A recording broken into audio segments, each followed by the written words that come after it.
Welcome back. We're in circular motion, universal gravitational units. We're on worksheet 2, problem number 4 here. We got this amusement park ride, and it's a big ride that has big chains coming down with swing set seats there. And you're going to go sit in one of those swing set seats, but then this top here is going to start rotating around here. So it doesn't matter which way it's rotating around. I'll go ahead and rotate it around that direction. And as it rotates faster and faster and faster, this angle that your chain makes with the vertical there gets bigger and bigger and bigger. You get wider and wider and wider as it spins faster and faster and faster. Now, in this case here, it's spinning rapidly, but at a constant rate here. So there's a constant spin going along here. And let's go ahead and let's label a bunch of things that are listed here. So we have the length of the chain here, which is L. We have the disk of the ride here. So this disk right here has a radius of 8 meters. And I'm just going to get rid of that R there and just put 8 meters there. We have the angle is 20 degrees between the vertical and that chain there. Notice it even says with vertical. And then using the diagram below, for one of the chairs, determine the period of rotation. So period of rotation, that's capital T, and that's how long it takes to make one revolution. And the magnitude of the tension force in the chains of each chair, and the rider has this combined mass here. So I'm looking for the tension force. Now notice that we usually use capital T for tension there, but that's going to get really confusing because capital T is period. So I'm going to go ahead and I'm going to change this, and I'm going to use F subscript T for my tension force so I don't get them confused there. So capital T will be the period, and I'll even put that in there. This is the period, how long it takes to go around once. So first, let's go ahead and let's see what forces we have going on here. So I'm going to look at this side right here. I'm going to make a free body diagram over here and go, clearly I have gravity pulling this thing down. That's pretty obvious. And then I have some sort of tension with this chain here that goes up and to the left there. So I'm going to label that FT there for the tension. And immediately you're going, hey, don't I need component vectors here? Well, before I do that, I should go and define my coordinate plane here. So we have an object that's going in a circle. Now the circle is hard to see in this picture. It's going out of the page and then into the page in this circle here. So I can't even really see that circle. So I'm actually going to go and draw a side view over here. So let's go draw a side view, and then I can actually see the circle that this thing makes. I'm sorry, we're going to do a top view here, because what we have over here already is some sort of side view. We're looking at it from the ground here on the side of this ride here, looking at it. So let's go and look top down like you're a helicopter here and looking straight down on this. Now, we would see the top of the ride, which is some sort of circle there, the center of that ride there. And then top down, it's a little bit hard to see that, but you're going to have like some sort of box. And they're like there. That's the swing that they're actually on, and then that's attached by some chain there, and it's swung outwards there, and so that's why it looks like that. Now I said that this thing is rotating around that direction there, not that it matters which direction it's going, but it's rotating around one direction. Let's go ahead and let's map out the path that it's going to take.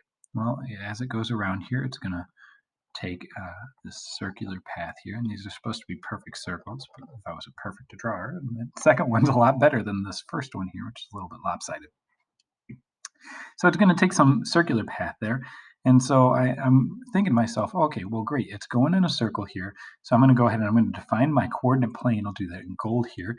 Remember, I'm going to stick some axes, and I'm going to pin that coordinate plane directly to my object that is going around here. I'm going to have one of those axes go radially inwards. That's on the left here, radially inwards, pointing towards the center there. And that's going to be the positive radial dimension. And then one pointed radially outwards, and that's going to be the negative radial dimension there. I'm going to put something perpendicular to that, as we always do in these coordinate planes here. That seems to be helpful.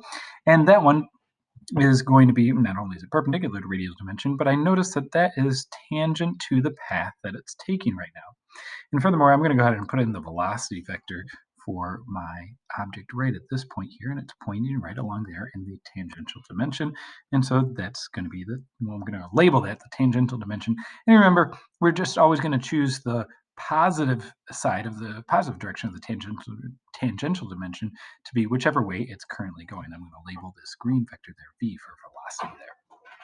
And so this coordinate plane, again, is going to be pinned to my system here, which is the swing and the rider there. So as it goes around here, my tangential dimension here is always going to be tangent to the path here, and the radial dimension will always be pointing directly in and out of the path there. Okay, or directly in and out of the circle that it's going in, pointed towards the center of that circle or points directly away from the center of that circle there. And now I look at the side view, and where's my coordinate plane on the side view? Well, I still have the radial dimension here is going left and right in this picture right here. But notice that to the left in this freeze frame of the picture here of this motion is pointed towards the center of this right here, which is the center of the circle. So this is actually the positive radial dimension, and pointed away from that is the negative radial dimension. But then now careful, up and down is not the tangential dimension, right? Because it's going like out of the ride towards us, out of the page right now towards us. That's the tangential dimension. So up and down here, you'd call that like the y or the z dimension there. I'm going to go ahead and call it the y dimension. It doesn't really matter which variable you assign to that. It's just not the tangential or the radial dimension there. So I have three dimensions here, r, t, and y, and we have three physical dimensions that we live in, so it looks like I got all of those. Now I compare my forces here to my coordinate plane, and I go, okay, cool. I do need component vectors for this tension here. I have a component vector here and here going along the y-axis for this top one here, and we're going along the radial axis here for this one to the left in this case. We have a 20-degree angle here with the vertical, and so alternate interior angles, that's 20 degrees right there. Now I can label these. This is ft cosine of 20 degrees, and this one is ft sine of 20 degrees. Great. I also recognize, and I can go and formally do this, and I'll just go and formally do this. When I sum up the forces in the vertical dimension here, I go, hey, I have ft cosine of 20 degrees, and I also have m times g. And it's the y dimension there, so up is positive, down is negative there, and that's equal to m times a, and I think about that and I go, hey, wait, in the vertical dimension, I'm expecting that this swing is not continuously rising upwards, it's not accelerating upwards, nor is it accelerating downwards here. The acceleration in the vertical dimension, the y dimension here, I'm expecting to be 0, and it is. And so that means that I could go and rearrange this and say that ft cosine of 20 degrees is equal to the force of gravity there. So I know that this guy is the same size as that guy there. But then I look in the other dimension, the radial dimension here, and I notice that I have a lone force in the radial dimension pointed radially inwards there. That's good, because you should have been saying to yourself, hey, I'm expecting that this thing, since it's going in circular motion, to be accelerating radially inwards there. And you can also see that on this picture. It's a little bit easier to see that on this picture here, that it should be accelerating inwards there because my velocity, well, it is changing directions as it's going around there. And so that means I must be accelerating perpendicular to my velocity, and that's true. The velocity in this picture on the side view, that's going straight towards us, so we can't really draw that, so we're not going to draw that. So, but that means that if I have an acceleration here in the positive radial dimension there, centripetally, that means that I must have some force causing that. And check that out. I do have some force that's causing that there as well. Let's go ahead and let's sum up the forces in the radial dimension here and see where we're at. So in the radial dimension here, where am I going to do that? I'll do that over here in the radial dimension. I'm going to go and I'm going to sum up the forces, and that's equal to m times a. And in the radial dimension, we see that we have ft sine of 20 degrees. And that is a positive value because it's centripetal. It is pointed radially inwards, and that's the positive direction. That's equal to m times a. And then I recognize, hey, that acceleration is a centripetal acceleration, so it's the tangential velocity squared divided by my radius there. Now I think about the radius there, and I go, hey, that radius, tangential velocity squared, that radius, well, what is the radius going to be?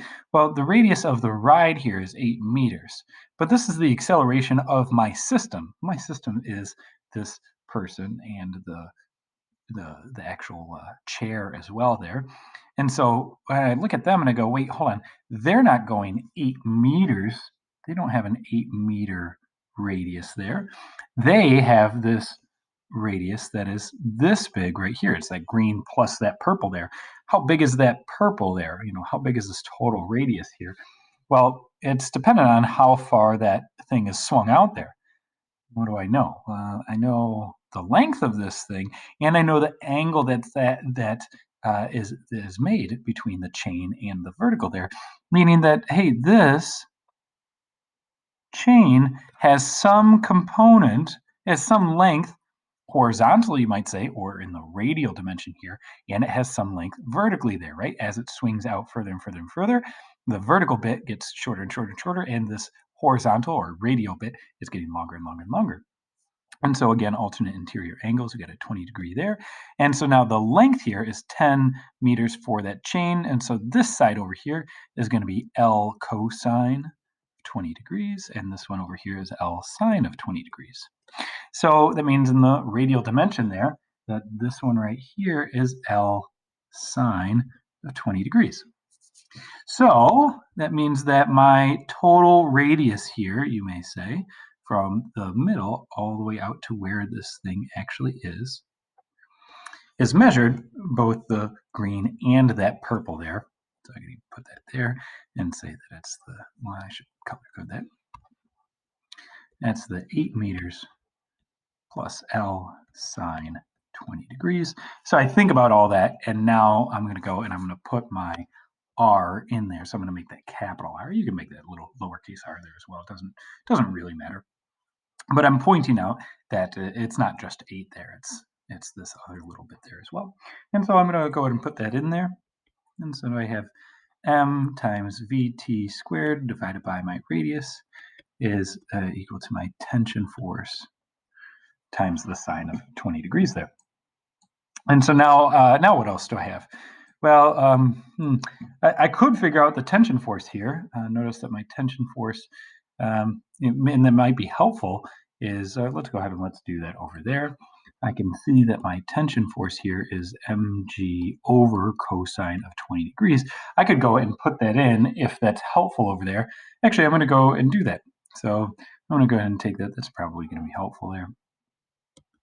I'll go put that in over there. And when I do that, I see that I have mg over the cosine of 20 degrees multiplied by the sine of 20 degrees there. And that's still equal to everything on the right side there, vt squared divided by my big radius there. I see that sine over cosine is tangent there. And I see that I could divide both sides by m, so the mass cancels out there.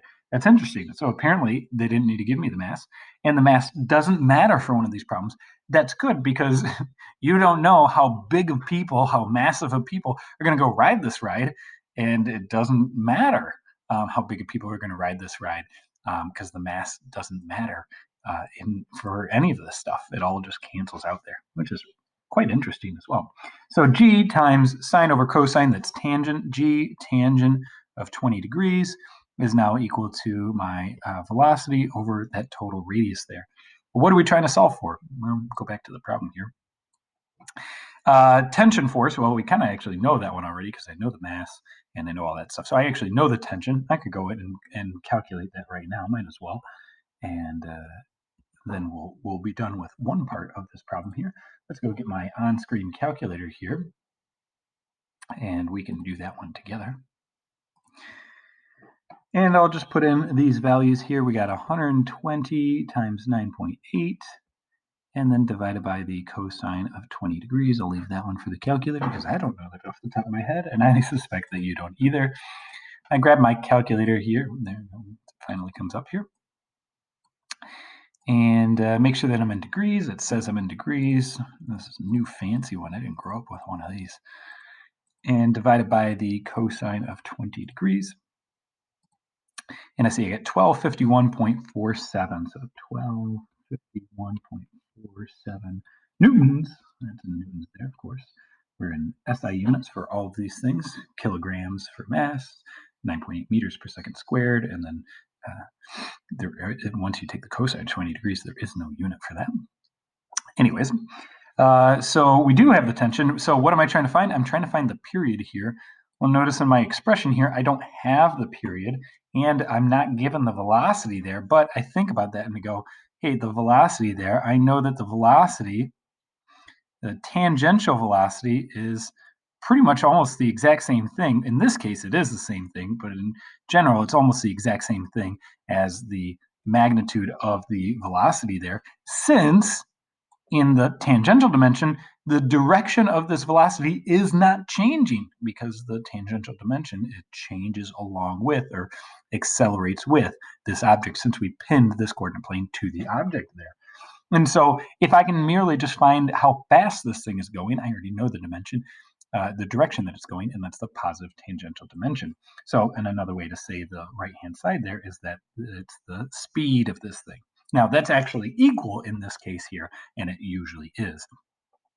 So my tangential velocity, the point here is that my tangential velocity is some sort of distance over time there. And so I look at this and I go, well, the thing that it goes around some circle there. What distance is that? Well, that's the circumference of a circle. That's 2 pi r. And that's, I'm going to change that to capital R there, since I define capital R as the actual big radius here, and that's true. And that's divided by how long it takes to do that, and that we define as the period, how long it takes to go around something and then start repeating itself. That's the idea of the period there. And so it's the velocity there. And so I could go and I can put that in there. And so I'm going to go ahead and I'm going to put that in for my velocity there, because now I'm going to have period in there. So let's go do that. The left-hand side is unchanged there. I got G tangent of 20 degrees is equal to, now I got to square that, 4 pi squared r squared divided by t squared divided by r. So I gotta simplify that sum. Notice you could think about this as a fraction in the numerator here, and divided by this r. That t squared goes in the denominator there. I'm just using my rules of fractions there. That's it. So t squared goes in the denominator. I have g tangent of 20 degrees on the left-hand side there. I see that one of those, I have an r in the denominator, r squared in the numerator, so one of those r's cancels out there. And we're trying to solve for t there, so I'm going to go ahead and I'm going to solve for t. I'm going to move my t squared to the left-hand side, multiply both sides by t squared, and then I'm going to take the g tangent of 20 and put that in the denominator there. So that's going to be t squared is equal to 4 pi squared r over g tangent of 20 degrees. Now that's t squared, and I need to solve for actual period there, t. So it's going to be the square root of 4 pi squared r over g tangent of 20 degrees. Now let's go ahead and let's put in these numbers, because I'm pretty sure that we know all of these numbers here. So let's see if we do test ourselves there. We got 4, we'll leave the pi squared to the calculator there. We got 8 plus 10 sine of 20 degrees divided by 9.8 times the tangent of 20 degrees. We'll leave that one for the calculator there as well. It looks like I do know all of that. Now remember that this is plus or minus. Well, you know, it's a time, so I know it's really going to be the positive version of that, so I don't have to worry about that in that case. But I'm always thinking about that, because sometimes it does make a big difference.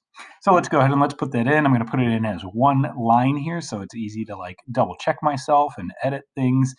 And remember that your calculator is always going to follow order of operations there.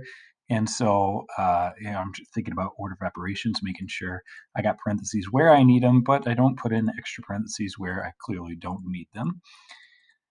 So, it's going to multiply all of those things, and I put that in parentheses there, so it adds that stuff there together first. And then divide it by, notice I have two things multiplied in the denominator there. Multiplication and division have the same order for operation, so I'm going to go ahead and put the denominator in parentheses there to make sure that it multiplies those things before it divides that whole thing by it. So it does do that. Now I go and press enter there, and I get 11.24. 11.24. This is a time to go around and repeat itself. So it's seconds, and I could even formally do that in seconds per revolution there. Or if you want to say rotation, that's fine. It is a revolution for your person there, which is your system, since it's rotating around an external thing, right? The point that it's rotating around is external from the actual object, so that's technically a revolution. If it was like spinning like a top does, then it would be rotating about a point that's within the object itself, and that's called a rotation. That's beyond this course and doesn't really matter, but just in case you didn't know and you're curious, that's what it is. Anyways, it's the time to go and do one thing and then start repeating itself, which is go around the circle. 7.24 seconds. That's it, and we are done with the problem. Have a beautiful day. See you.